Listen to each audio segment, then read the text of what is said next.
भंडारी बढ़िया एक्शन के लिए हो जाइए तैयार। वीकली एक्सपायरी पर भी है नजर और ढेरों संकेतों की भी बात करनी है। बताएं सर आज के ट्रिगर्स।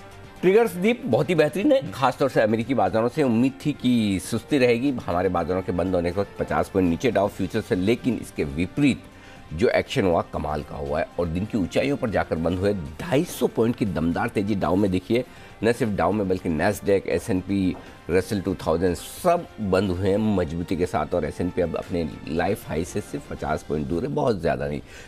अमेरिकी बाजारों में रिकवरी के सारे संकेत आते हुए दिख रहे हैं। क्यों आ रहे हैं ये थोड़ा विस्तार में करेंगे बातचीत, लेकिन वायदा कारोबार की आज हफ्ते की एक्सपायरी पर रहेगा फोकस। और मेड प्लस ये है IPO आज लिस्ट होने की तैयारी में।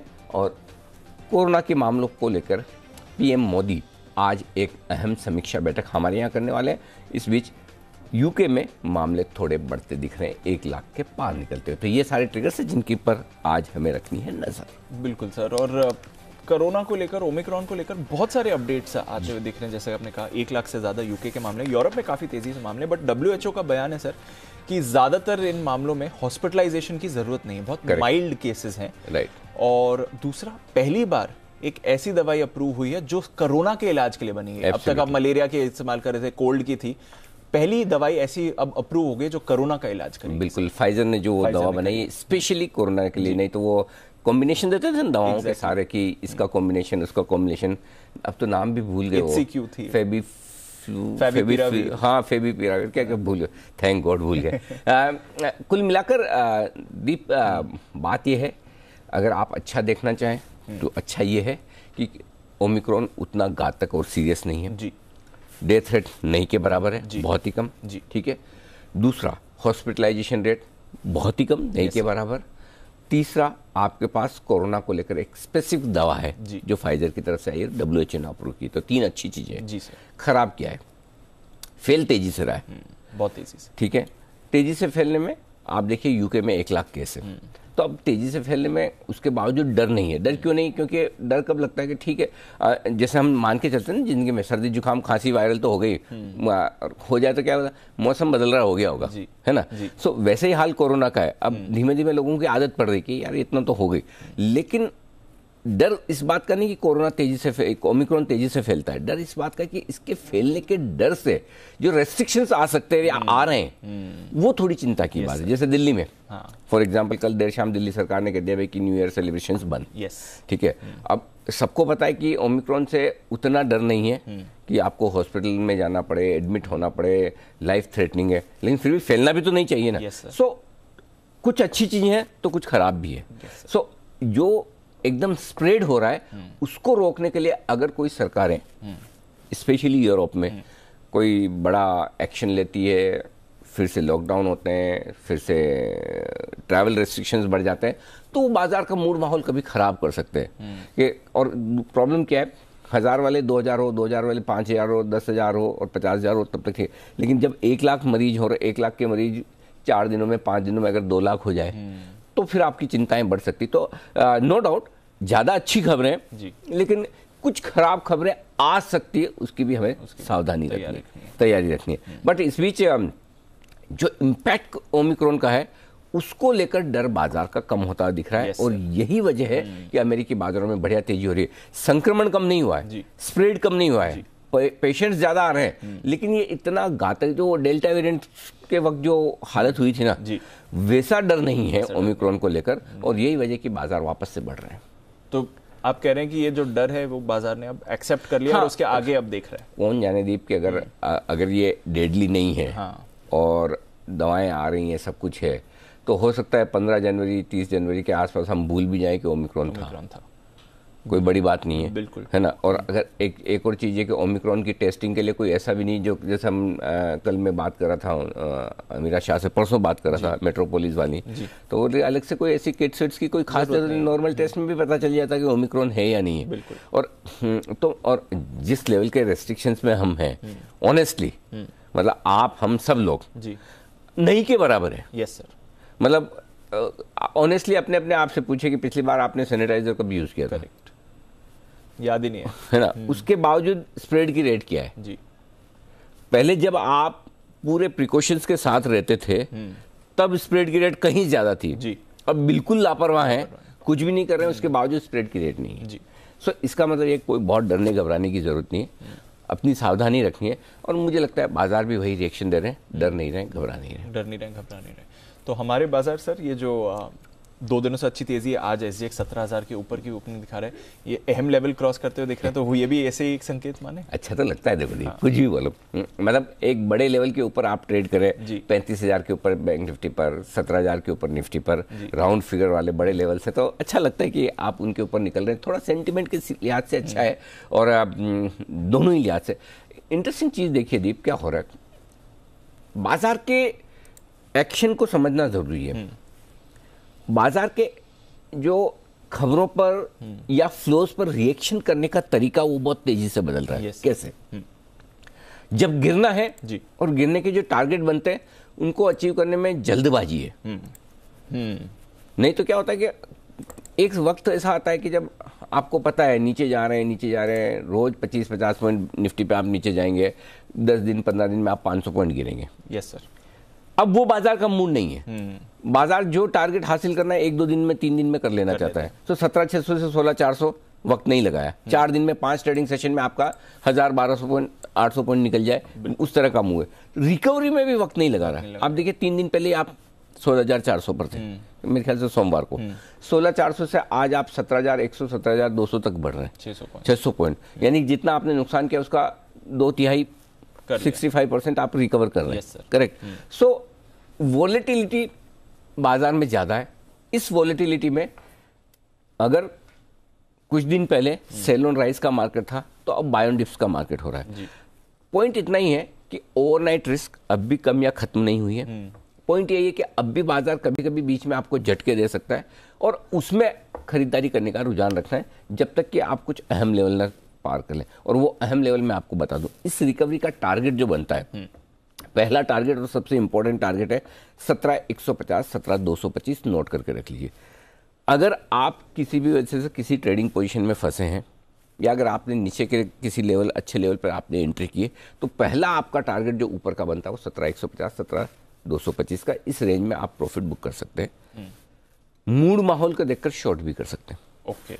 17,150, 17,225 की रेंज देख, 1 at a time, correct, step by step चलो, कूदना नहीं हो जी। अगर इस रेंज को हम पार करके टिकते हैं, संकेत आएंगे तो स्क्रीन पे ही आएंगे, यहीं आएंगे, पता चलेगा। अगर इसके पार टिकते हैं तो फिर जो अगला टारगेट बनेगा वो बनेगा 17,400 से 17,600 की रेंज का, और वहां पे थैंक यू वेरी मच कर देंगे हम सारा का सारा, क्योंकि अभी क्योंकि हमारी रेंज ही वही है। नीचे 16,200, 16,400 स्ट्रॉन्ग सपोर्ट है, ऊपर 17,200 के आसपास है, 17,200 से पार किया तो 17,400, 600, बस इसके ऊपर की अपसाइड अभी नहीं दिख रही है, अनलेस कि मतलब बिल्कुल ही ओमिक्रॉन खत्म ही हो जाए, ये बोले कि है ही नहीं, मतलब कुछ ऐसा स्टेटमेंट आ जाए कि भाई कब आया चला गया टाइप, कुछ WHO ऐसा बोल दे, है ना, या स्प्रेड रेट एकदम घट जाए, कुछ तो ऐसा अच्छा चाहिए। सो तब तक आपके लिए सिंपल है।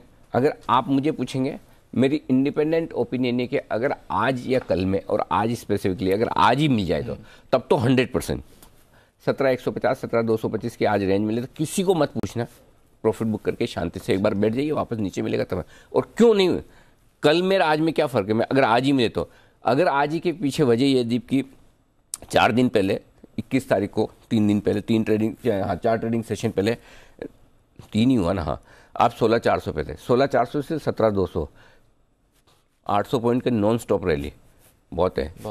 3 दिन पहले कोई सोच सकता था 800 पॉइंट भी बढ़ सकते हैं। तो इसलिए जब आपको अनएक्सपेक्टेड रैली मिले तो बेचना है, अनएक्सपेक्टेड मंदी आए तो खरीदना है, सिंपल है, क्लियर है। और याद होगा आपको कि हम तब भी बात कर रहे थे 16,400, 16,200 अच्छी रेंज है जहाँ पर आपको इन्वेस्टमेंट करना चाहिए जी।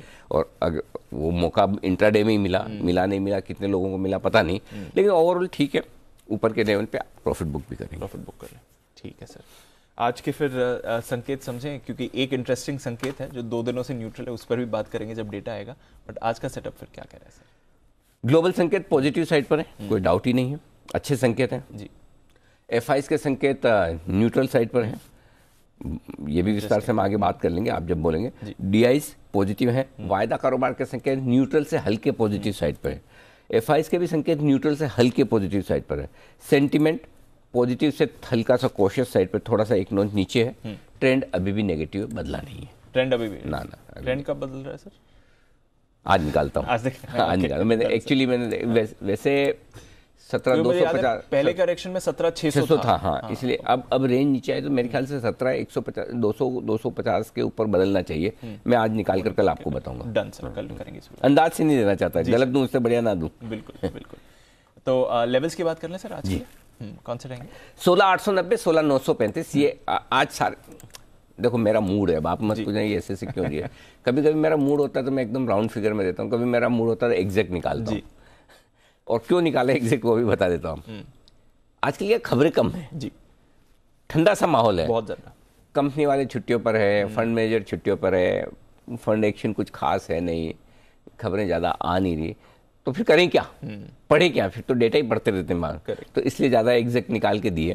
जब काम ज़्यादा होता है, रिजल्ट सीजन फुल होता है, तो फटाफट राउंड फिगर, यार ये लिख लो, राउंड फिगर में खत्म करो, इतना टाइम नहीं। 5, 10, 15 पॉइंट का तो हमारे व्यूअर्स जो इतने सालों से हमें देख रहे हैं, खुद दर्शक सब समझदार हो गए ना, ग्रेजुएट हो गए भाई। हाँ, मतलब हर साल हमारे दर्शक भी तो ज़्यादा समझदार, उनको पता है कि 5-15 पॉइंट का एडजस्टमेंट निफ्टी में कैसे करना है, बैंक निफ्टी में 50-75 पॉइंट का कैसे करना है, समझदार है।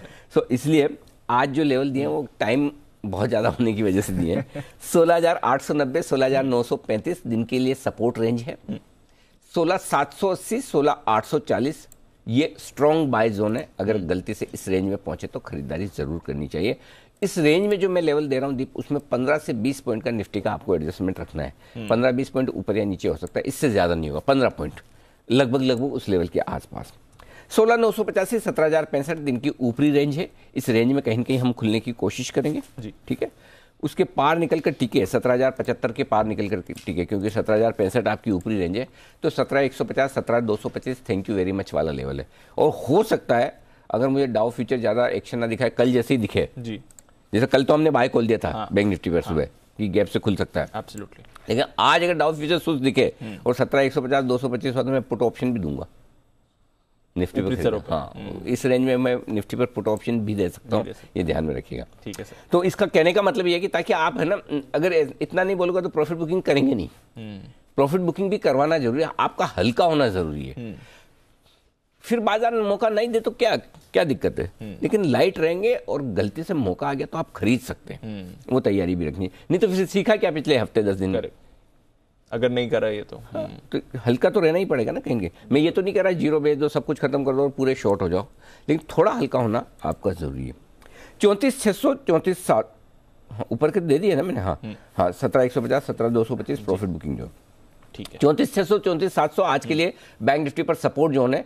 इसके नीचे 34,400, 34,500 स्ट्रॉन्ग बाय जोन निकल कर आता है बैंक निफ्टी पर। ऊपर 35,225, 35,325 पहली हल्की फुल्की रुकावट है, यहीं पर कहीं हम खुलने की कोशिश करेंगे, शायद 35,225 के आसपास खुले, फिर 35,325 तक जाने की कोशिश करेंगे। पार निकल कर टिके दीप तो फिर उसके बाद 35,525, 35,625 टारगेट बनता है, जहां तक आप जा सकता है। एक्चुअली 35,800 तक जा सकता है, लेकिन मैंने कहा इतना ही काफी है आज के लिए। ठीक है सर, अंडरस्टूड। ट्रेडिंग रेंज क्या रहेगी सर आज की? 16,890, 17,065 ये दिन की छोटी ट्रेडिंग रेंज। 16,825, 17,150 दिन की मीडियम रेंज है, ज़्यादा संभावना है कि इस रेंज से हम काम चला लें। और 16,775 से लेकर 17,200 तक की बड़ी रेंज के तौर पर ये निफ्टी पर ध्यान में रखें। इंटरेस्टिंग रेंज है, इंटरेस्टिंग लेवल से आपको नोट करके रखने चाहिए। और बैंक निफ्टी पर आपके लिए जो ट्रेडिंग रेंज बनेगी 34,700, 35,225 ये दिन की छोटी ट्रेडिंग रेंज है। 34,600, 35,325 मीडियम है। 34,400, 35,525 दिन की बड़ी रेंज के तौर पर है। वैसे 625 और 800 तक की खुलती है, लेकिन मैंने रेंज के लिहाज से आपको छोटे छोटे लेवल दिए ताकि आपको ये ध्यान रहे कि मुझे कहाँ प्रॉफिट बुक करना है या स्टॉप लॉस कहाँ से ऊपर लेकर आना है जी। Understood sir. तो चलिए ये है आपके लिए सारे लेवल्स और दिन की ट्रेडिंग रेंज। डेटा भी थोड़ा समझें सर। कल एफआईज की पोजिशनिंग थोड़ी हल्की हुई है, पीसीआर हल्का बढ़कर आया, बट आप कंफर्टेबल है इससे? एफआईज की लॉन्ग पोजीशन 3% घटी है। डीप इंटरेस्टिंग चीज़ है इंडेक्स में कल का डेटा जो है, और आप कहें तो यही मैं डिस्कस कर लूँ, और वो ये है कि इंडेक्स में लॉन्ग अनवाइंडिंग हुई है और हल्के शॉर्ट्स भी बने। जितने लॉन्ग पोजीशन कम किए उतने ही शॉर्ट भी बनाए हैं एफआईज ने, इसलिए 3% घटी। क्वांटम ज़्यादा नहीं है, लेकिन क्वालिटी के हिसाब से आप देखेंगे तो इसका मतलब ये कि एफआईज इंडेक्स में इस लेवल पर 17,000 के आसपास खरीदने के मूड में है नहीं। ये कल के डेटा में दिखा है, बट एक्शन छोटा था।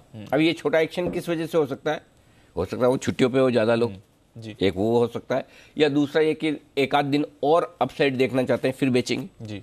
लेकिन कल इंडेक्स खरीदा नहीं है। डेटा देखिए, कल इंडेक्स में 809 करोड़ की बिकवाली हुई एफआईज की तरफ से, ओपन इंटरेस्ट घटा है, यानी कि क्लियर कट एफआईज ने हल्की सी लॉन्ग पोजीशन कम की है। लेकिन डेटा एफआईज के जो दमदार है वो इस वजह से है, और इस वजह से मैंने एफआईज के डेटा पॉजिटिव भी लिख सकता था, लिखने भी चाहिए थे जी। कि 827 करोड़ की कैश में बिकवाली की है, छोटी है, जी। नहीं तो 2-3 हज़ार की होती है। आई थिंक 5 दिनों में सबसे कम। लेकिन सबसे इंपॉर्टेंट डेटा कल के सेशन में एफआईज का है, वो है स्टॉक फ्यूचर्स का। स्टॉक फ्यूचर्स में 2130 करोड़ की खरीदारी की है और दमदार खरीदारी की है, ओपन इंटरेस्ट घटा है, यानी कि शॉर्ट कवरिंग तगड़ी हुई है। तो स्टॉक्स में एफआईज अब शॉर्ट कवर कर रहे हैं, ये एक अच्छा संकेत है। अच्छा, इन सब के बावजूद फिर मैंने न्यूट्रल क्यों लिखा वो बता दूं। लगभग 1650 करोड़ की बिकवाली कैश मार्केट और इंडेक्स फ्यूचर्स में मिलाकर, उसके सामने 2130 करोड़ की खरीदारी, यानी 500 करोड़ की नेट डायरेक्शनल खरीदारी। मैं इंप्रेस नहीं हूं, थोड़ा और चाहिए। हाँ, तो इसलिए मैंने न्यूट्रल रखा है। तो एक आध दिन और देखेंगे। देखिए, अभी तक एफआईज कोई खरीदने के मूड में नहीं आए, अभी तक शॉर्ट काटने के मूड में ही आए हैं, शॉर्ट ही काट रहे हैं, लॉन्ग नहीं कर रहे हैं। दिक्कत एक ही आ रही है दीप, क्यों बाजार बढ़ नहीं पा रहा है? उसका रीजन है कि एफआईज इतने हल्के हो चुके हैं, हल्की सी शॉर्ट भी काटते हैं ना तो इंडेक्स लॉन्ग आपकी 70 के ऊपर पहुंच जाती है, और 70-72 पे इंडेक्स लॉन्ग होने के बाद उनको खरीदना नहीं होता जी। सो इसलिए बार बार बाजार ऊपर जाकर अटक जाता है, फिर नीचे आता है। ये दिक्कत बड़ी हो रही है, पोजीशन कम हो गई है, तो ये समस्या। But in any case data ठीक है। मैं ये तो नहीं कह सकता कि कल के मुकाबले में डेटा आज अच्छे हैं, डेटा कल के ज़्यादा अच्छे थे, आज के ज़्यादा क्वालिटी वाइज उतने अच्छे नहीं है। क्वांटिटी वाइज आज के बेहतर हैं क्योंकि नेट बाय फिगर बन रहा है, लेकिन क्वालिटी वाइज कल के डेटा ज़्यादा पर ये अच्छी बात है कि 2 दिनों से न्यूट्रल रखे। हाँ, मतलब कम से कम बेचने का मूड तो नहीं है, कब होगा देखेंगे, बट नहीं है। और उम्मीद आप ये कर सकते हैं, आज हफ्ते की एक्सपायरी है, ऑप्शंस की पोजीशन है, तो शायद आज तो हाथ रोकें, कल से देखा जाएगा। क्लियर है सर। विक्स भी कल कम होकर आया, तो ये भी अच्छी बात है। क्या करना है सर मौजूदा पोजीशंस में? पुट कॉल रेशियो 1.01 कंफर्टेबल है, ओवरबॉट भी नहीं है, ओवरसोल्ड भी नहीं है। जो कंफर्ट एकदम नीचे के लेवल पे रहता है कि शॉर्ट कवरिंग आएगी, वो हो भी गई। लेकिन ये ऐसा भी नहीं कि जहां से आपको डर लगे कि अब क्या, अभी भी ओवरबॉट होने में टाइम है, एकदम बैलेंस्ड है, लाइट एंड कंफर्टेबल। विक्स 5% घटा है, अच्छा संकेत है क्या। लॉन्ग पोजीशन के लिए वैसे स्टॉप लॉस आपका जो बनकर आता है वो आता है 16,770 का क्लोजिंग बेसिस पर भी, और अगर आप डीप स्टॉप लॉस लगा सकते हैं तो इंट्राडे बेसिस पर भी, ये आपका लॉन्ग पोजीशन का स्टॉप लॉस है। लेकिन 100 पॉइंट अगर आप ऊपर खुल रहे हैं तो फिर मैं आपको स्टॉप लॉस अलग दूंगा इंट्राडे के लिए, फिर 16,875। ज़्यादा रिस्क रखनी नहीं है भैया, रिस्क कम करिए, 16,875 काफ़ी है अगर गैप से आप खुल जाते हैं। और 17,065 तक एक बार आप पहुंच जाते हैं तो फिर आपका स्टॉप लॉस चाहे तो आप 17,000 कर लें और चाहे तो 16,950 कल की क्लोजिंग का कर लें। स्टॉप लॉस को ट्रेल करते चलें ताकि आपका नुकसान कम हो, मुनाफा प्रोटेक्ट हो। बैंक निफ्टी एक ही स्टॉप लॉस दूंगा 34,600। यहाँ पर मेरे पास में कोई छोटा स्टॉप लॉस है नहीं है। किसी को रखना ही है तो 34,800 का इंट्राडे में रखे, मेरी राय नहीं है, डेटा ये नहीं कहते हैं, लेकिन 34,800 ऑप्शंस के डेटा के लिहाज से एक हल्का सपोर्ट है, आप चाहें तो वहाँ रख सकते हैं, लेकिन डेटा जो निकल कर आ रहा है उसके हिसाब से स्टॉप लॉस 34,600 का होता है। शॉर्ट साइड पर वैसे तो होने नहीं चाहिए आप शॉर्ट के अगर आप हैं तो आपका स्टॉप लॉस कल ट्रिगर हो गया है। नहीं, निफ्टी में नहीं हुआ, सॉरी, निफ्टी में 17,000 का स्टॉप लॉस था, आज आपका स्टॉप लॉस 17,075 का है इंट्राडे और क्लोजिंग दोनों बेसिस पर। अगर आपको फिर भी और डीप लगाना हो तो 17,200 225 का लगाएं, लेकिन इतना दूर रखने का मतलब नहीं है, क्यों 250 पॉइंट आप दूर स्टॉप लॉस रखेंगे। लेकिन किसी को लंबा रखना है तो वहाँ रखें, नहीं तो 17,075 इंट्राडे और क्लोजिंग बेसिस पर आपका स्टॉप लॉस होगा।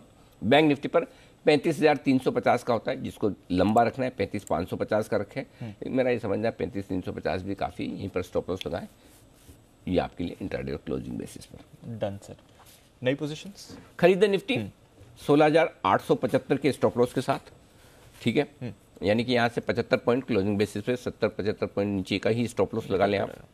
खरीदें 16,985 पहला टारगेट है जिसके ऊपर ही खुलेंगे जी। 17,065 दूसरा टारगेट है, 17,150, 17,175, 17,200। बेसिकली 17,150 से 17,225 में 4 टारगेट निकल कर आ रहे हैं हर एक 25 पॉइंट पे। यही कंजेशन है, इससे ही पार करना सबसे बड़ा चैलेंज है। और अगर इससे पार, अब मैं एक बात और बताऊं आपको जी। अगर आपको याद हो, नहीं हो तो फिर बताऊं, 3 या 4 बार 17,200 को नॉक नॉक नॉक नॉक किया, घूमते थे। आपको याद है? मैं बोलता था कि ये बार बार दरवाजा खुल नहीं रहा, बिल्कुल किसी दिन खुलेगा तो एकदम प्रलय आएगा, ऊपर जाएगा। 17,150 टूटते, हमने कहा उसके बाद आपको लॉन्ग रहना नहीं जी। ये सब चीजें फ्लैशबैक में अभी याद आएगी, है ना, कि 17,150 के नीचे कहीं कोई सपोर्ट ही नहीं, राइट जी, यही वो है।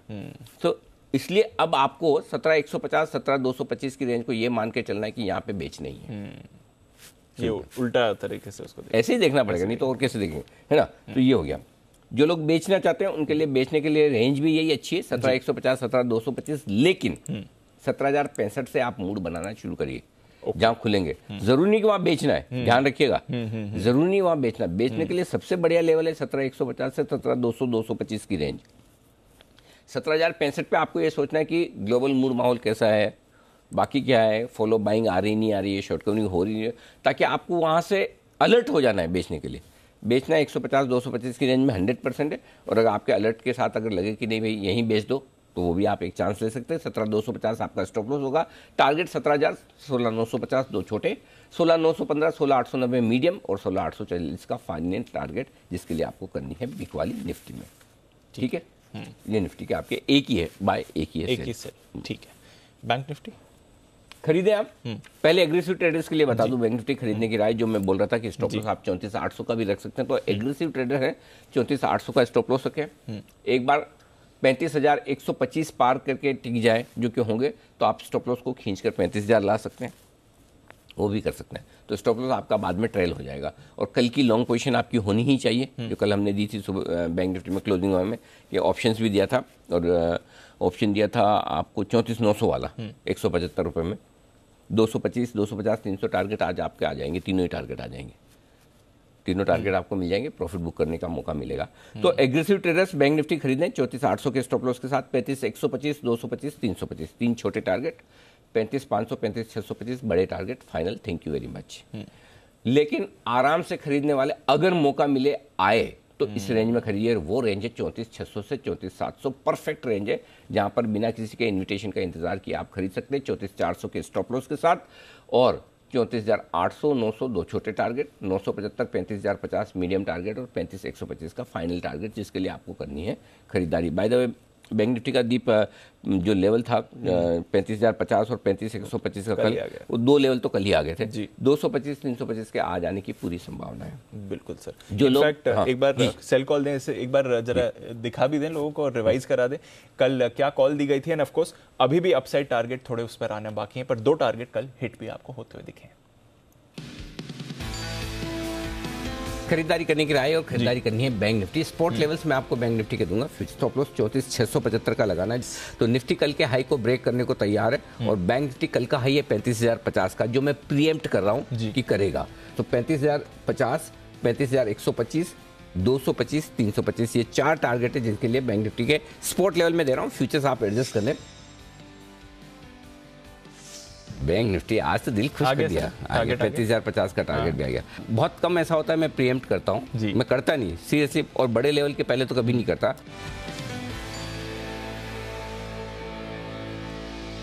ये इंटरेस्टिंग चीज थी सर, ये जो आप कल भी बता रहे, थोड़ा अभी भी टच किया, प्रीएम्प्ट ये क्या एग्जैक्टली किया क्या और कैसे किया, ये बताइए। एक्चुअली मुझे भी नहीं पता दीप, फ्रैंकली, कि जनरली मेरी हैबिट में है ही नहीं। मैं इंतजार करता हूँ कि उसका रीजन भी है कि कोई बड़ा लेवल है तो जनरली वहाँ पर बाजार रुकने की कोशिश करता है निफ्टी बैंक निफ्टी पर, और उस लेवल को पार करता है तो फिर उसके बाद एक अलग शॉर्ट कवरिंग फ्रेश खरीदारी आती है, राइट। और स्पेशली जब आप मशीन ट्रेड के ज़माने में तो ऐसा बहुत होता है। तो ऐसे में बेटर सेफ देन सॉरी, और स्पेशली जब हमें लोगों को एडवाइस करना है तो हमारी जिम्मेदारी ज़्यादा बढ़ जाती है, क्योंकि लोग सुनते हैं सब और उस पर एक्ट करते हैं। तो मैं एग्रेसिव होने के बजाय सेफ रहना पसंद करता हूँ। 2:30 बजे जब आप पूछे थे तब मुझे बैंक निफ्टी में ऐसा कुछ दिखा नहीं।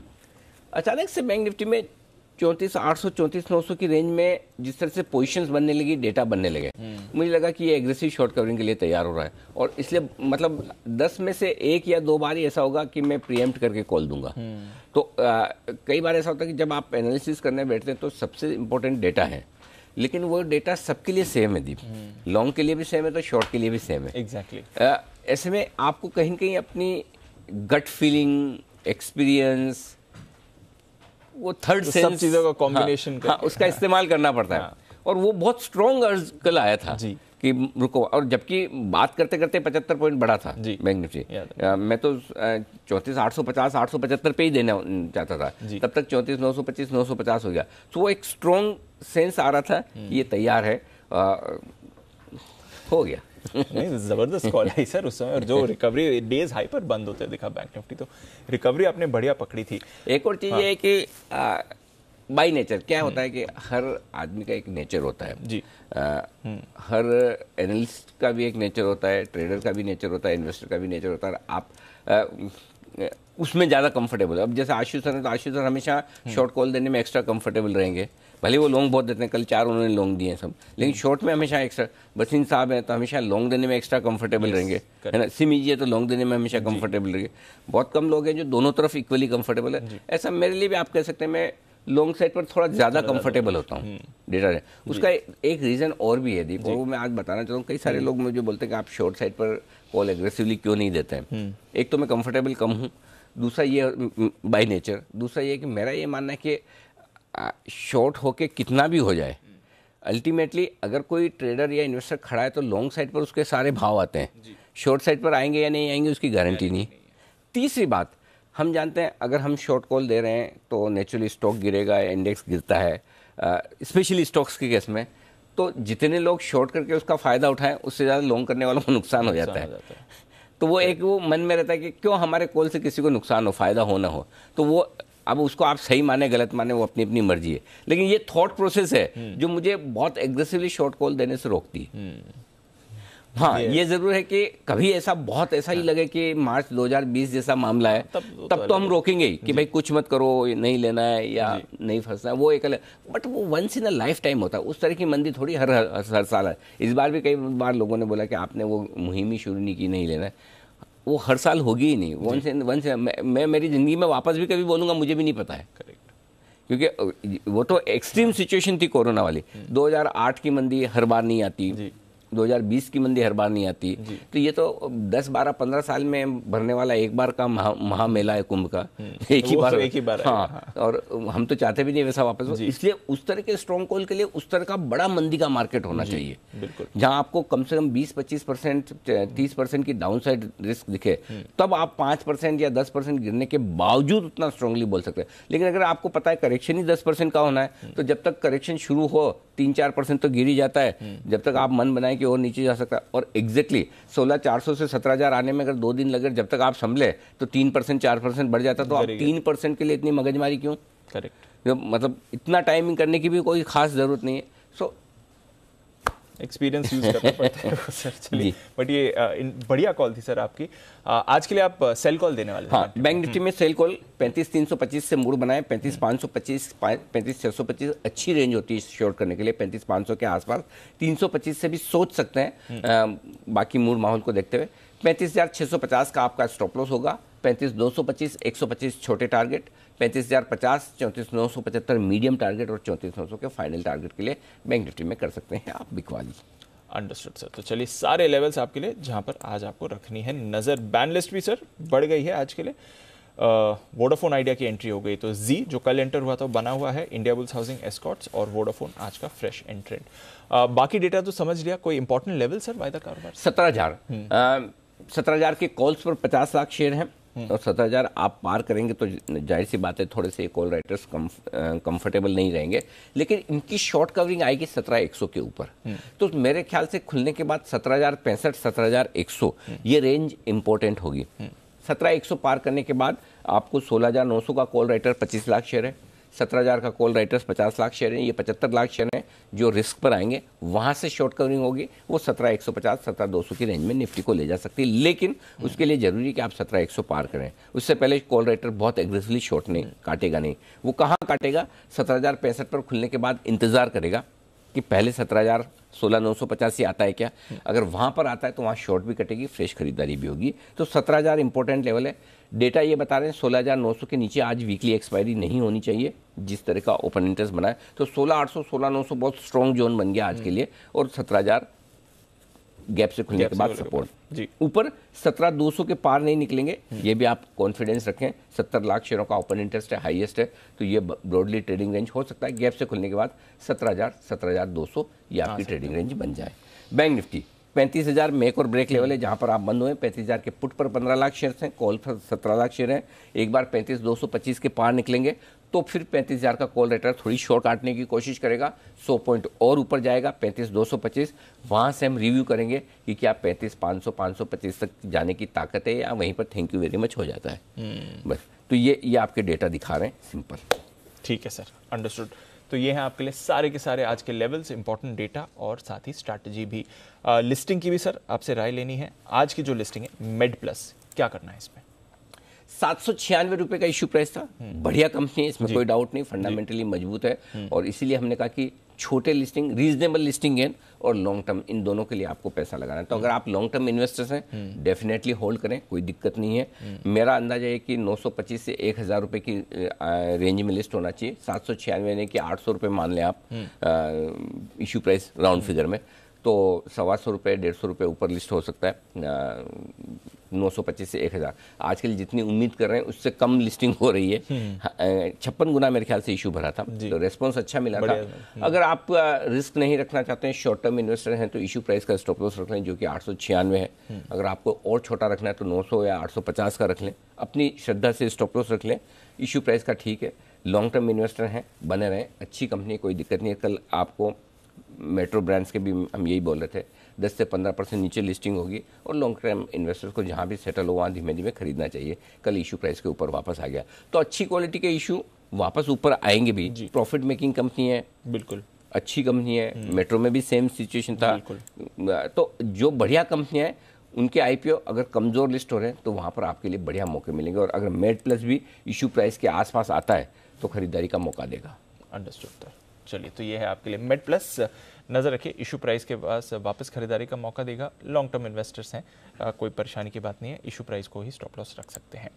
आइए फिर आज के बाकी खबरों वाले शेयर्स, जो आईपीओ चल रहा है उसका अपडेट और साथ ही ब्रोकरेज एक्शन, ये सब जानते हैं हमारी टीम के साथ। मानसी, वरुण, कुशल और साथ ही आशीष हैं तैयार। मानसी, मॉर्निंग, बताएं आज के ट्रिगर्स क्या कह रहे हैं? Good morning Dipanshu. टासन्स एंकर निवेशकों का 1 महीने का लॉक इन जो है वो आज खत्म हो रहा है। एंकर बुक 306 करोड़ की थी। इसके अलावा सीएमएस इन्फोसिस्टम आईपीओ आज बंद हो जाएगा। प्राइस बैंड 205 से 216 का है। वहीं एनआईएनएल के लिए बोली जो है आज कंपनियां लगाएगी, तो ये प्रक्रिया भी आज से शुरू होने जा रही है, जिस पर नजर रहेगी। गेल कंपनी एक बोर्ड बैठक कर रही है। अंतरिम डिविडेंड को लेकर इस बोर्ड बैठक में सोच विचार किया जाएगा। और ओमिक्रॉन की सिचुएशन को रिव्यू करने के लिए प्रधानमंत्री नरेंद्र मोदी आज एक बैठक करने जा रहे हैं, तो इस पर भी नजर रहेगी। जेटीएल इंफ्रा स्टॉक आज से एनएसई पर ट्रेड करेगा। और साथ ही IPO update, CMS info system में आज आईपीओ का आखिरी दिन है और दूसरे दिन तक आईपीओ जो है 66% भरता हुआ दिखा, जिसमें रिटेल हिस्सा 1.3 टाइम्स भरता हुआ दिखा है। प्राइस बैंड 205 से 216 रही और इशू साइज जो है 1100 करोड़ का है। तो ये है आपके लिए कुछ इंपॉर्टेंट ट्रिगर्स आज के लिए। खबरों की शुरुआत करते हैं वरुण आपके साथ। मॉर्निंग, बताएं क्या कह रही हैं आज की खबरें? गुड मॉर्निंग दीप। सबसे इंपॉर्टेंट तो जी एंटरटेनमेंट जो सोनी के साथ डील हुई है उसके लिए कल मैनेजमेंट ने कॉन्फ्रेंस कॉल की थी 5 बजे के आसपास, और काफ़ी इंटरेस्टिंग कॉन्फ्रेंस कॉल थी। यहाँ पे मैनेजमेंट काफ़ी कॉन्फिडेंट था। इनका कहना था कि मर्जर के बाद करीब 6 से 8% के आसपास की रेवेन्यू सिनर्जी होगी और ये काफ़ी बेहतर होगा। और पहले साल में ही करीब 6 से 8% के आसपास की रेवेन्यू सिनर्जी होगी। डिजिटल पे काफ़ी बड़ा फोकस होगा और स्पोर्ट्स एंटरटेनमेंट यहाँ पे बड़ा फोकस होगा। और मर्जर के बाद भी और मर्जर के पहले भी जी जो है वो स्पोर्ट्स एंटरटेनमेंट के लिए बिडिंग करने वाला है। मर्जर की प्रक्रिया जो है करीब 8 से 10 महीने में पूरी होगी। जो कैश मिलेगा इस डील से 3 से 5 साल में उसे as a growth capital use किया जाएगा और खासकर एमएनए के लिए भी यूज़ किया जाएगा। सोनी का मूवी और म्यूज़िक का जो कारोबार है वो इस मर्ज एंटिटी से अलग रहने वाला है। एक इंपॉर्टेंट चीज़ थी, लोग सोचते थे कि $1.2 बिलियन के आसपास की डील है, लेकिन कॉन्फ्रेंस कॉल में ये क्लियर किया गया कि $1.2 बिलियन तो अभी आ रहे हैं। मर्जर के पहले तक सोनी के प्रमोटर जो है अतिरिक्त $300 मिलियन के आसपास का निवेश करेंगे, यानी कि सोनी कुल मिला के $1.5 बिलियन के आसपास का निवेश करने वाली है इस मर्ज एंटिटी में। मर्जर के बाद जी एंटरटेनमेंट का स्टॉक जो है कुछ दिनों के लिए सस्पेंड हो जाएगा क्योंकि ये नॉर्मल प्रक्रिया है। उसके बाद जो मर्ज एंटिटी है उसकी लिस्टिंग होने वाली है, तो एक डी लिस्टिंग नहीं है, ये आपको याद रखना है। ओटीटी का कारोबार जो है इस पर आगे जाके विचार किया जाएगा और आगे भी डिविडेंड दिया जाएगा। ये पूरा चीज़ें जो है ये कॉन्फ्रेंस कॉल में निकल के आई है। इसके अलावा बाकी स्टॉक्स की बात करेंगे तो इंडियाबुल्स रियल एस्टेट, यहाँ पे नजर रखिएगा क्योंकि QIP के जरिए 1500 करोड़ जुटाने के लिए बोर्ड ने मंजूरी दी है।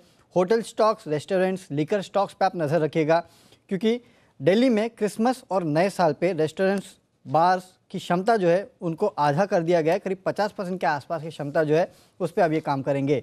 Kotak Mahindra bank Ford credit के पैसेंजर व्हीकल फाइनेंसिंग पोर्टफोलियो का अधिग्रहण जो है इस कंपनी ने किया है। फाइजर यहाँ पे नजर रखिएगा क्योंकि काफ़ी सेंटिमेंटल इम्पैक्ट करने वाली न्यूज़ है। फाइजर की कोविड की जो गोली है उसको यूएस एफडीए से मंजूरी मिली थी, अभी तक वैक्सीन थी, अब कोविड की गोली भी आ गई है। पैक्सलोविड पिल्स ये नाम है उस गोली का, जिसके लिए फाइजर को अप्रूवल मिला है, तो इसका इम्पैक्ट होगा। और जी शिपिंग 27 दिसंबर को बोर्ड की बैठक है, बायबैक पे ये कंपनी विचार करने वाली है। ओके, तो गोली खाने से कोविड ठीक हो जाए, सुई नहीं लगवानी पड़ेगी?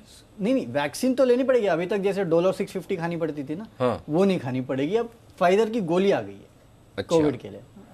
अच्छा, कोविड के ट्रीटमेंट के लिए कोविड के ट्रीटमेंट, वैक्सीन वाला सुई तो लगेगी, वो तो लगेगी, वैक्सीन तो लगेगी। जिसने नहीं लगवाई, आपने दोनों लगवा ली ना? हाँ हाँ बिल्कुल। हाँ। अब तो बूस्टर डोज का टाइम आ गया। तो अगर मिले तो बिल्कुल, आप तो एकदम फिट एंड फाइन है। आप तो दूसरों को बूस्ट करते हैं।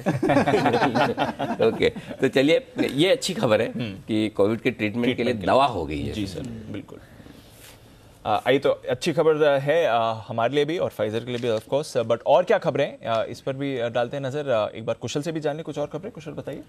बिल्कुल दीपांशु, आप देखिए यहाँ पर सबसे पहले रेलिगेयर एंटरप्राइजेज इस पर फोकस रखिए, क्योंकि यहाँ पर खबर ये आती हुई दिख रही है कि रेलिगेयर फिनवेस्ट का नाम बदलकर केयर फाइनेंशियल सर्विसेज करने का जो प्रस्ताव दिया गया था आरबीआई को, वो उन्होंने नामंजूर कर दिया है। साथ ही जो मौजूदा मैनेजमेंट है उसको न्यू मैनेजमेंट स्टेटस देने से भी इन्होंने मना कर दिया है, तो इस वजह से ये फोकस में रहेगा। साथ ही सिनेलाइन, यहाँ पर कंपनी जो है फिल्म एग्जीबिशन कारोबार में दोबारा एंट्री करती हुई नजर आएगी और यहाँ पर Q1 FY23 से कारोबार शुरुआत करने की बात है। कंपनी के पास लगभग 9 प्रॉपर्टीज है और 23 स्क्रीन्स है, तो इस वजह से सिनेलाइन जो है आज ये इसके लिए पॉजिटिव खबर आती हुई दिख रही है। साथ ही हमने आपको कल ये पहले बताया था कि यहाँ पर जितने भी मोबाइल मेकर्स हैं, खासकर Chinese smartphone makers, Oppo, Xiaomi, rising star जैसे जो कंपनियां हैं, इस पर IT डिपार्टमेंट के छापे मारे गए हैं। तो डेफिनेटली हमारी खबर पर अब ये मोहर लगती हुई दिख रही है और डिक्सन टेक के ऑफिसेस पर भी यहाँ पर ये IT रेड्स होती हुई दिखी है। साथ ही चंबल फर्टिलाइजर, यहाँ पर प्रमोटर ने 20 और 21 दिसंबर को 0.08% हिस्सेदारी बेची है। इनफैक्ट 2 खरीदारी के यहाँ पर प्रमोटर्स की तरफ से एक्शन आते हुए दिखे हैं, जिसमें महाराष्ट्र सीमलेस 17 से 20 दिसंबर के बीच करीब 75,000 शेयर्स की खरीदारी हुई है और यहाँ पर बजाज होल्डिंग्स में लगभग 70,000 शेयरों की 17 से 20 दिसंबर के बीच ही यहाँ पर प्रमोटर ने खरीदारी की है। तो ढेरों खबरें हैं और कुछ प्रमोटर एक्शन भी आपके लिए, जहां पर आपको रखनी है नजर। ब्रोकरेजेस की नजर कहां है, आइए इसके बारे में भी जान लेते हैं आशीष के साथ FIR में।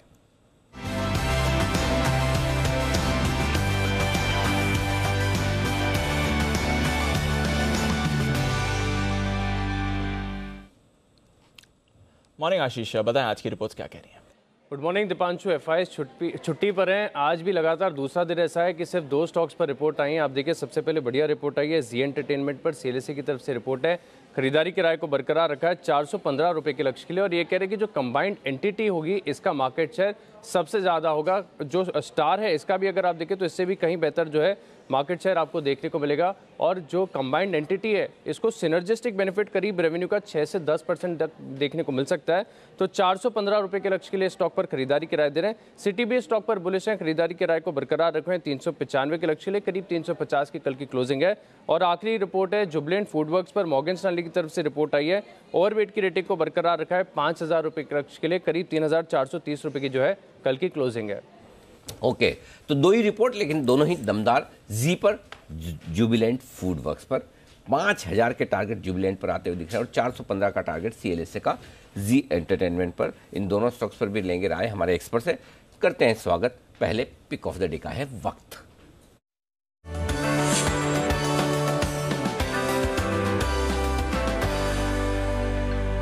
सेठी साहब, सुप्रभात, करिए शुरुआत अपनी पिक ऑफ द डे के साथ। Good morning Anil ji, good morning Deepanshu. Anil ji, जो आज की मेरी पिक ऑफ द डे है वो एक रिकमेंडेड स्टॉक है। पहले भी स्टॉक का नाम है बिरला सॉफ्ट, जो कि कल 500 के आसपास बंद हुआ है। 520 का आज का टारगेट, 490 का स्टॉप लॉस। ये कंपनी जब ये F&O सेगमेंट में नहीं थी तो जो अपने चैनल पे कई सारे सेगमेंट जहाँ पे कैश मार्केट्स के स्टॉक देने होते हैं, जैसे SPL मिड कैप्स या बाजार आज और कल या मेरी जो सदाबहार सिटी साहब के शॉर्ट टर्म पिक्स, सभी सेगमेंट में इस स्टॉक को मैंने कई बार रिकमेंड किया है। और इतना ही नहीं, ये जब KPIT में थी कंपनी तब KPIT स्टॉक को भी मैंने कई बार रिकमेंड किया हुआ है। तो मुझे ये स्टॉक काफी अच्छा लगता है from the mid cap IT space, और मुझे लगता है आज भी ये स्टॉक अच्छा करना चाहिए। तो इसमें 520 के टारगेट के लिए आज खरीदारी करने की सलाह। टारगेट रखे 520 का, और ये और केपीआईटी भी मेरे ख्याल से 125 रुपये के आसपास से सेठी साहब की रिकमेंडेशन लगातार आती दिखे। और बिरला सॉफ्टवेयर तो मुझे रहा है एक बार अच्छे से याद है, कुणाल जी और राकेश जी सर 102-103 रुपये के आसपास। और तब मैंने उनको पूछा, मैंने कहा कंपनी तो अच्छी है ना ये, क्योंकि वो फर्स्ट टाइम रिकमेंड कर रहे थे। उतने रेडार पे नहीं, उतने रेडार पे उस समय होती नहीं थी। सर। तो बंसल जी बोले नहीं सर बढ़िया कंपनी है, आप चिंता ना करें। 100 रुपये के आसपास बोले बड़े बड़े टारगेट है। बंसल जी याद है आपको या भूल गए? नहीं अनिल जी, मुझे अच्छे से याद है। अनिल जी बिल्कुल अच्छे से याद है। बिल्कुल, तो तब से अच्छी रिकमेंडेशन लिस्ट पर आता हुआ बिरला सॉफ्ट कमाल करता हुआ स्टॉक। बंसल जी बताएं सर, गुड मॉर्निंग, आज की पिक। अनिल जी सुप्रभात दीपांशु। अनिल जी मेरा जो आज का पिक है, स्टॉक है century textile. Once upon a time ये एफएनओ के अंदर होता था। अगर ये स्टॉक कल के सत्र में एफएनओ के अंदर होता है तो 100% जिस तरीके का एक ब्रेकआउट देखने को मिला है, तो कोई भी हमारा पैनलिस्ट ऐसा नहीं होता जिसने स्टॉक को रिकमेंड नहीं किया होता। बड़े चार्ट पर एक बड़ा रिवर्सल देखने को मिल रहा है। रियल एस्टेट प्ले लगता है मुझे तो यहाँ पर खरीदारी की राय है। 850, 850 का स्टॉप लॉस है। 943 के टारगेट के लिए सेंचुरी टेक्सटाइल को खरीदें। ओके, सेंचुरी टेक्सटाइल 883 के आसपास बंद हुआ है, 943 का टारगेट, खरीदारी करने की राय। कुणाल जी गुड मॉर्निंग, बताएं सर आपको कौन सा शेयर पसंद है आज?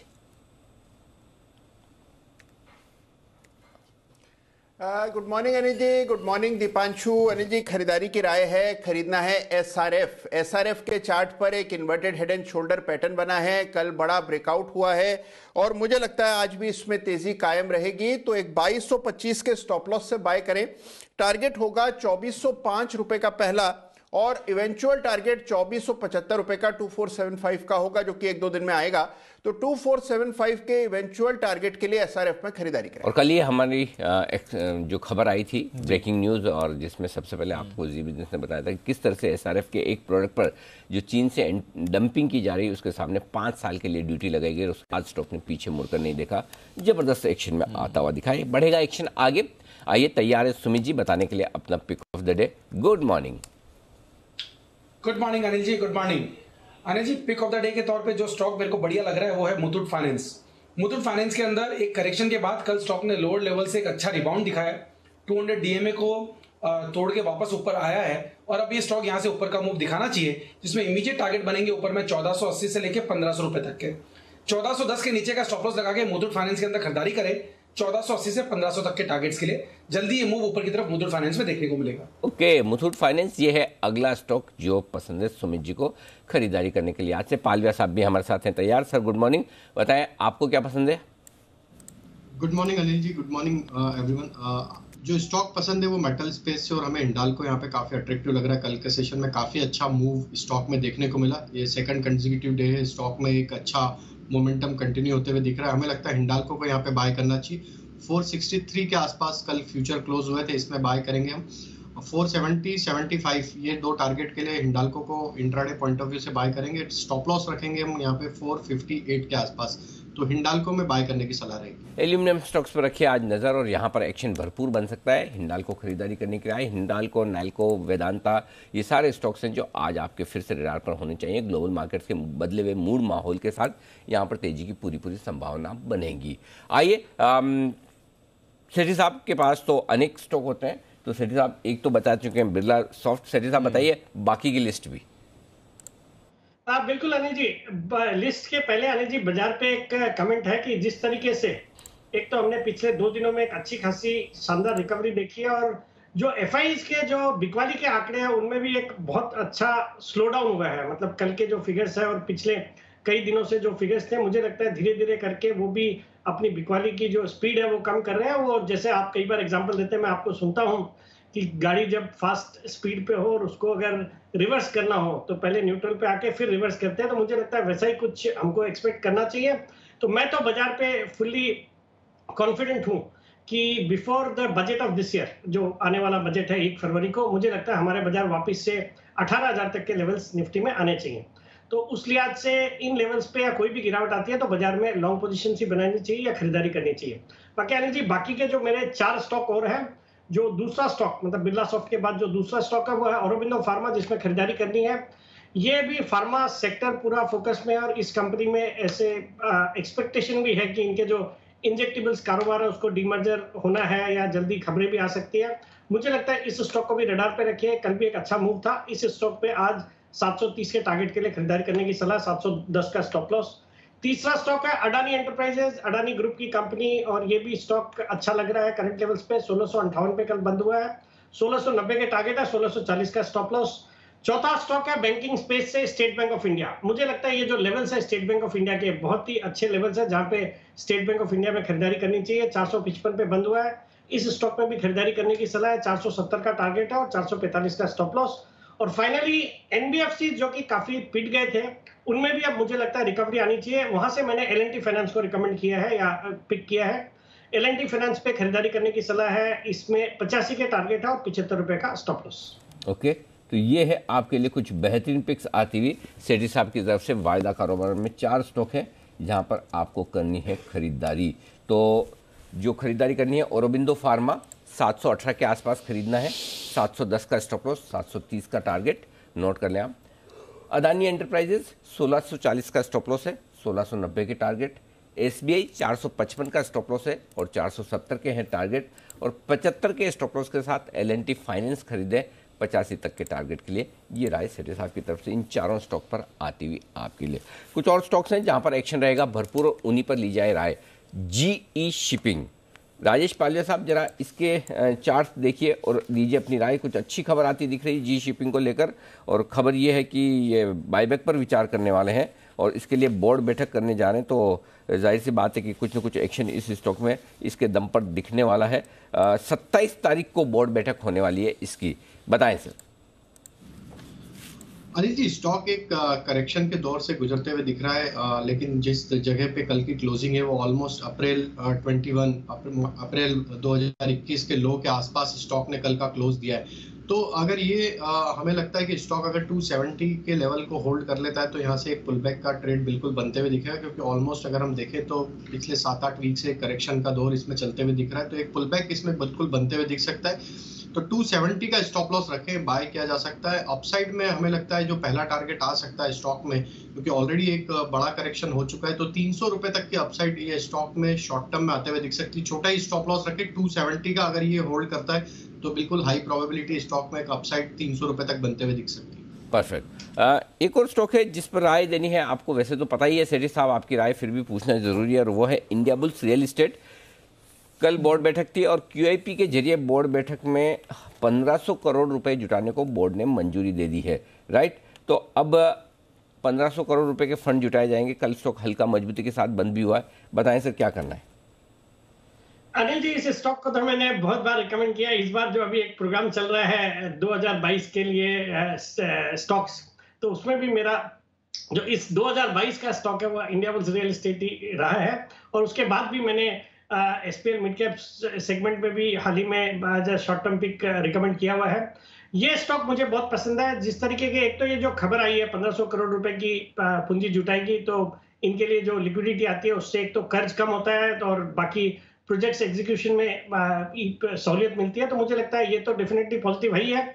बाकी इसमें जो एक कॉर्पोरेट एक्शन होना है, जो इनका मर्जर होना है एमएससी ग्रुप के साथ, जिसकी रेपुटेशन, जिसको कॉर्पोरेट गवर्नेंस को लेके काफी पॉजिटिव है बाजार, और जितेंद्र वीरवानी जी जो कि एमएससी ग्रुप के चेयरमैन है वो प्रमोट करेंगे, अब इसके प्रमोटर हो जाएंगे। फिर ब्लैकस्टोन की अच्छी खासी हिस्सेदारी हो जाएगी, और जिस तरह से रियल एस्टेट सेक्टर परफॉर्म कर रहा है, मैं इस स्टॉक पे बुलिश हूँ। मुझे लगता है करंट लेवल्स पे भी क्या कोई भी गिरावट आती है, इस स्टॉक का एक्यूमुलेट करते रहना चाहिए। मेरा इसमें 1 साल का लक्ष्य है 250 रुपए। 250 रुपए तक के टारगेट के लिए साल भर के लिए आईबुल रियल एस्टेट में करें आप पोजीशन होल्ड। ये राय सेठी साहब की तरफ से आती है। अच्छी खबर इस स्टॉक के लिए है भी। गेल, ये एक और स्टॉक है जिस पर जरा कुणाल जी राय दीजिए। आज बोर्ड बैठक है, इंटरिम डिविडेंड पर विचार किया जाएगा। 130 पर कल डे हाई पर बंद हुआ है स्टॉक, कोई एक्शन है?